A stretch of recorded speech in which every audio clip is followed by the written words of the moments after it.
প্রশ্ন ফাঁসের 2 টাকা কামাইছি, সব খরচ করছি। আবেদ আলীর 50 লাখের প্রশ্ন ফাঁসের প্যাকেজে এখন অনেকেই বিসিএস ক্যাডার।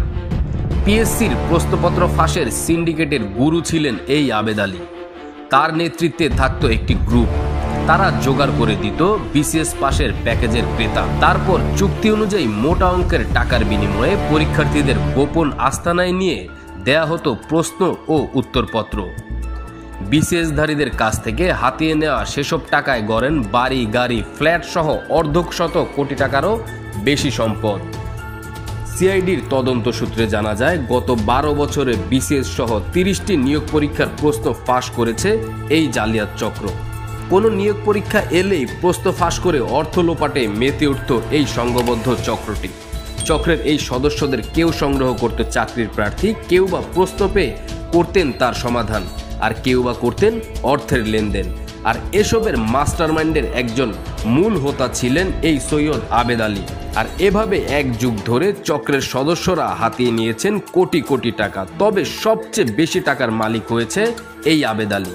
পিএসসির প্রশ্নপত্র ফাঁসের অন্যতম হোতা আবেদ আলী থাকলেও তার সহযোগী ছিলেন পিএসসির অফিস সহায়ক সাজেদুল ইসলাম। প্রশ্নপত্র ফাঁসের পর তিনি দিতেন গুরু আবেদ আলীকে। এরপর চক্রের অন্য সদস্যদের মাধ্যমে সে প্রশ্ন চলে যেত পরীক্ষার্থীদের হাতে। সবশেষ রেলের উপসহকারী প্রকৌশলী নিয়োগ পরীক্ষার প্রশ্ন সরবরাহের জন্য 1 কোটি টাকা পাওয়ার কথা থাকলেও সেখানে আবেদ আলীকে দেয়া হয় 75 লাখ টাকা। আর সেখানেই বাধে বিপত্তি। তদন্ত সংশ্লিষ্ট সূত্র বলছেন, প্রশ্নপত্র হোয়াটসঅ্যাপ বা মেসেঞ্জারে দেয়া হতো না, বরং পরীক্ষার আগের রাতে চুক্তিবদ্ধ পরীক্ষার্থীদের নেওয়া হতো গোপন আস্তানায়। সেখানে তাদের প্রশ্ন ও উত্তরপত্র দিয়ে সেগুলো মুখস্থ করানো হতো। প্রশ্ন ফাঁসের কোনো প্রমাণ না রাখতেই এ পদ্ধতি ব্যবহার করা হয়। তবে এসব প্রশ্ন ও উত্তরপত্র মিলত অর্ধ কোটি টাকার বিনিময়ে। চুক্তি অনুযায়ী একজন প্রার্থীর কাছ থেকে প্রিলিমিনারি পরীক্ষার আগে নেওয়া হতো 1 থেকে 2 লাখ টাকা, আর নিয়োগ চূড়ান্ত হলে দিতে হবে বাকি টাকা। সরকারি চাকরির ক্ষেত্রে নিতেন 18 থেকে 20 লাখ টাকা, আর বিসিএস এর জন্য চুক্তি হতো 45 থেকে 50 লাখ টাকা। সিআইডির তথ্যে জানা যায়, 2001 সাল থেকে 2017 সাল পর্যন্ত অন্তত মোট 15 বার প্রশ্নপত্র ফাঁস করে এই চক্রটি। ঢাকায় প্রথমে কুলির কাজ করে কর্মজীবন শুরু করে এই আবেদ আলী।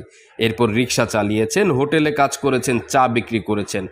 সবশেষ ড্রাইভিং শিখে 6ষ্ঠ শ্রেণী পাশ করেও সরকারি কর্ম কমিশনে চাকরি ভাগিয়ে নেন এই আবেদ আলী। এরপরেই রাতারাতি বনে যান কোটি কোটি টাকার মালিক।